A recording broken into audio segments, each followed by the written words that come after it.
गुरुदेव, आपसे एक प्रश्न था। बोलो। ये जो दीक्षा होती है वो साधुओं के लिए होती है कि आमजन लोगों के लिए भी होती है? आप उसका महत्व भी बताइए।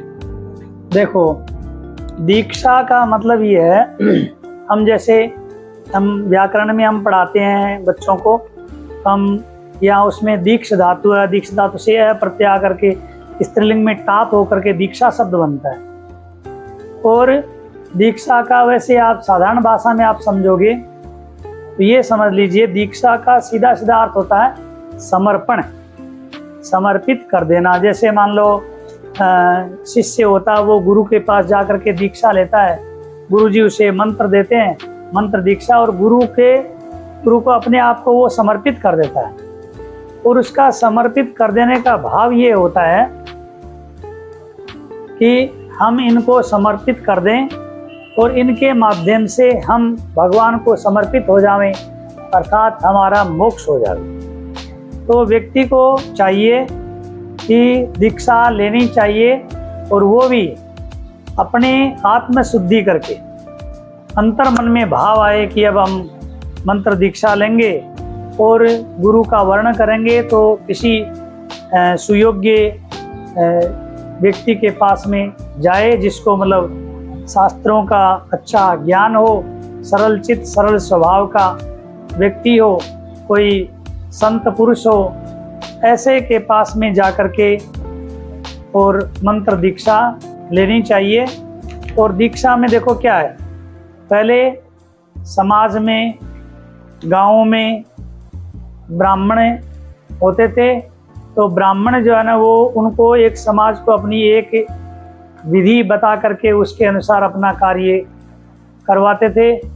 और आज भी लोग करते हैं, लेकिन आज लोग जो है ना, पता नहीं किस प्रकार से लोग बंट भी गए हैं, और शास्त्रों का अनुसरण करने की अपेक्षा और चीज़ों में लोगों का ध्यान ज़्यादा हो गया है। दीक्षा का एक बहुत बड़ा महत्व है। दीक्षा लेकर के व्यक्ति को मंत्र जाप, अब कई लोगों को ये भी संदेह रहता है कि हम किस देवता का पूजन करें, किस देवता के मंत्र की दीक्षा लें। तो मैं आपको बता देता हूँ, अलग अलग प्रकार से देवता तो कई हैं, लेकिन भगवान ब्रह्म जो है वो एक ही है, उसी के रूप है। लीला भेद से वो कई प्रकार के हैं, एक ही भगवान के कई लीला भेद से वो कई उसके अवतार हैं, कई भेद हैं, तो उनमें भेद नहीं करना चाहिए। और उपासना में जैसे मान लो लिखा, तुलसीदास जी ने भी लिखा, शंकर भजन बिना नर भक्ति ने पावई मोय। मेरी भक्ति कोई प्राप्त नहीं कर सकता शंकर के भजन के बिना। इसलिए प्रत्येक गृहस्थी का तो ये दायित्व बनता है कि शंकर भगवान की पूजा तो अवश्य ही करनी चाहिए। शिव पूजा से सरल और कोई देवता की पूजा भी नहीं है, कुछ भी नहीं। तो अपना जल लिया और लोटा चढ़ाया और हाथ जोड़ लिए, और तो कई प्रकार दिए, लेकिन जो है सबसे सरल काम है। और मंत्र दीक्षा में गुरु के प्रति प्रगाढ़ श्रद्धा हो तो ही दीक्षा लेनी चाहिए।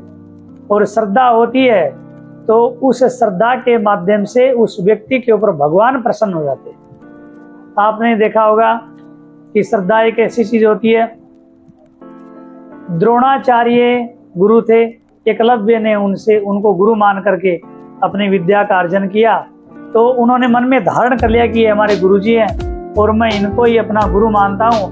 तो अपने गुरु के प्रति इतनी प्रगाढ़ श्रद्धा थी, और श्रद्धा और विश्वास से भगवान भी प्रकट हो जाते हैं। इसलिए श्रद्धा और विश्वास पूर्वक मंत्र जाप मम दृढ़ विश्वासा पंचम भजन सो वेद प्रकाशा लिखा है। जब भगवान ने सबरी को नवधा भक्ति बताई है तो उसमें ये लिखा है, मंत्र जाप कैसे करना चाहिए? दृढ़ विश्वास पूर्वक। यदि आपका उस मंत्र के प्रति, अपने गुरु के प्रति आपका दृढ़ विश्वास है, दृढ़ श्रद्धा है, तो समझ लो कि आपको भगवान की प्राप्ति हो ही जाएगी। या आप जिस मंत्र का जाप जिस उद्देश्य से कर रहे हैं, उस उद्देश्य की प्राप्ति आपको निश्चित ही हो जाएगी। और यदि आपको विश्वास पूर्ण नहीं है, आपकी श्रद्धा में कोई कमी है, तो देखो संशय आत्मा विनश्यति।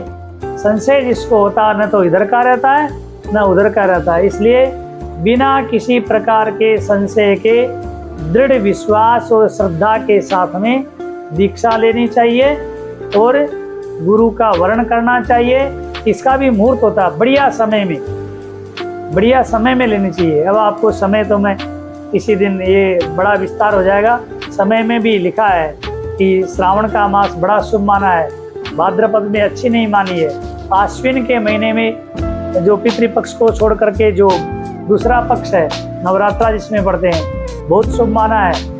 कैसे इसका मुहूर्त होता है, बढ़िया मुहूर्त में और मंत्र दीक्षा लेनी चाहिए।